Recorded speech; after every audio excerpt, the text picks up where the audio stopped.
a foul. And it's contact to the face as well. It'd be interesting to know if they're going to look at Sheldon going coast to coast. And here's we got another breakers here as J.C. Sheldon goes right after Sophie Cunningham. It was a hard foul, no question. I'm blaming this all on the officials tonight. It is totally their responsibility.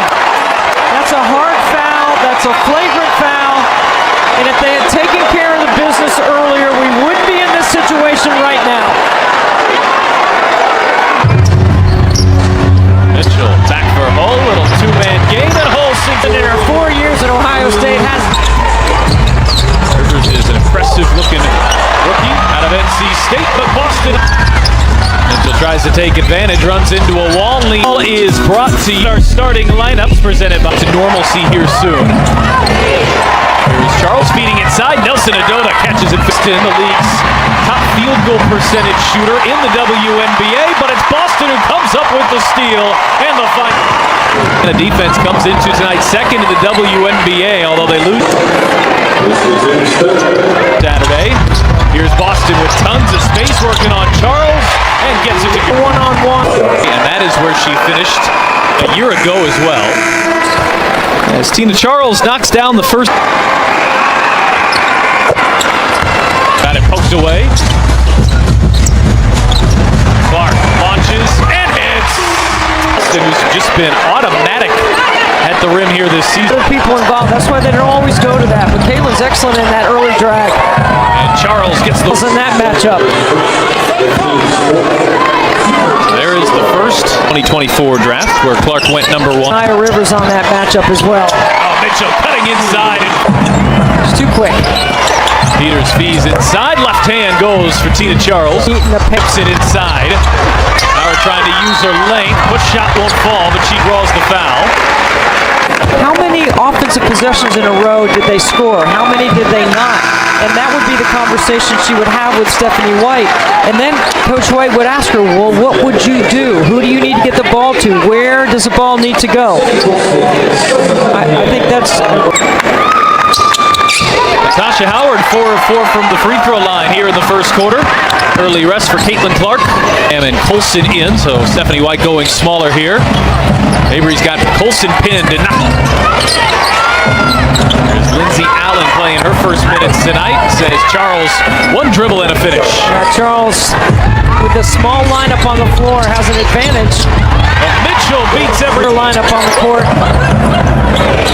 Rivers feed inside. Haley Peters with a left hand. Yeah, Person on the eyes, got to be there. Mitchell trapped in the corner. Got it to Howard. Charles here so far. She will get the whistle. And 3 assists in a big first quarter. It's the first one to go, and now a message from CareSource.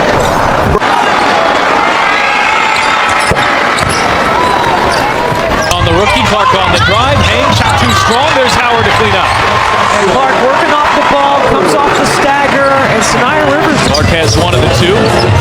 Clark through a double team. Boston extra pass. Howard hangs, and Howard lays it. The double. Aaliyah was posting so hard. She was occupying help by Mabry. That pass should have been faked and then effect as the game goes on. Marina Mabry to the line. She knocks down the first. When Boston has taken 5 more shots the same wavelength when Clark has been healthy. Here's Boston triple teamed underneath. Lost the handle. And jump ball is the... Boston taps it ahead to Dantas. Shot clock already down to 7. Colson gets by Charles. Cross-court pass. Here is Mitchell. Quarter Fever leading Connecticut by 4. There's an off-balance, difficult look. Or talking to the official. They're both going at it saying, hey, oh, there's a little extra. A little extra.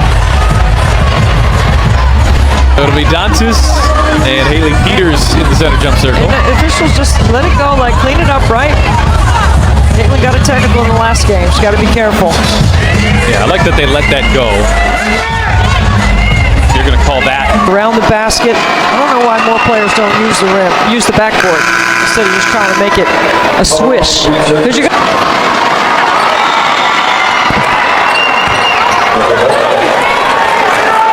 well as anybody in the WNBA. Opponents shoot just 27%. And here's Boston for two. the last 5 games, Aaliyah Boston. All of Nelson Adota, the offensive rebound, just shoves Howard down. No whistle.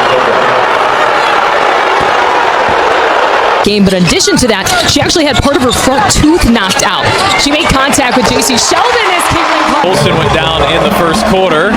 Meanwhile, Caitlin Clark hits her second three of the night. You know, we've been measuring the distance of her threes. I think we should measure the length of some of the defenders. Provided Stephanie White a lift here. Zoned by the Fever. Girls with the block. And keep in mind, the Fever had 17 as a team. Oh, and what a bounce pass into a cutting neck, but Charles, good position underneath. There's no question she is changing the game. Every little girl in their dribbles. I'm just going to say, make sure you learn the fundamentals too. Don't just be firing away from downtown. Well, it's something that Steph Curry talked about before Caitlin Clark, and now Caitlin Clark has added this to the mix. They are unbelievable shooters from 30-30. Call it Clarkonomics. Great. Along with her 4 assists. Terrific in the first half. 12 points. She's now 5 of 5 from the line. Charles, the second all-time leading scorer, first all-time in rebounding. She's amazing. An 8-time All-Star. Trying to bookend her career here. This is where she won her MVP. Former Bears. Difficult look there for Dantas. Mitchell battling inside. Offensive rebound. Indiana has their largest lead. Caitlin Clark with 3 first half threes. Plenty of Fever fans on hand to applaud. WNBA since she was with Indiana in 2022. Charles a sidestep, 2 more. I mean, one-on-one, she is so good. She has all the footwork. Pass it, then you go get this. Cunningham, Mitchell just blows by Hartley. Mitchell gets to the rim. So really in Mitchell's hands. Fever have gone up double digits for the first time tonight, and it's an offensive foul.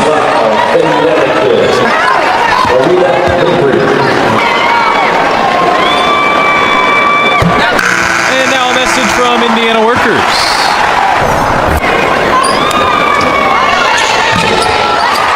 There, because Kelsey has been killing him off the bounce. Beautiful pass by Charles, who's safe. One is on Clark, her first.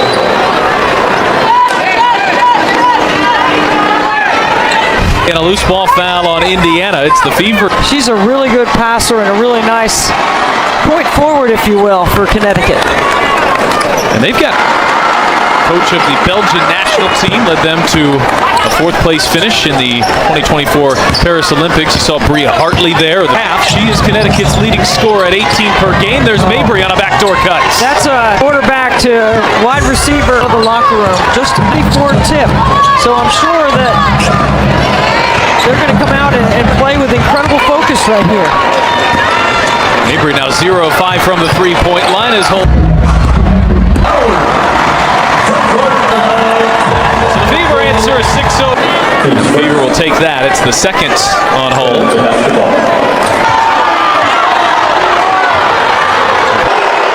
Stephanie White and her staff to take a look at it. It's going into the reasoning there for Stephanie White. Look at Mabry. She's got a scar on one side, a scratch on one side of her face, a scratch on the other side. It's not from the game today. I asked her about it. Based on what we experienced in the first half, you know there was an extra shove in the first quarter. So there's... That first one for a flagrant foul. There was an impact, but there wasn't wind up or follow through, but there was a direct hit to the eye of Clark, and then just a totally unnecessary body bump by Marina. To anything Marina made last of foul. So Clark is shooting the difference between the technical. Right, because there are some cancellation out on I assume Indiana's going to boo Mabry for the rest of the game and probably for the rest of her career when she comes in the building. It's an offensive foul.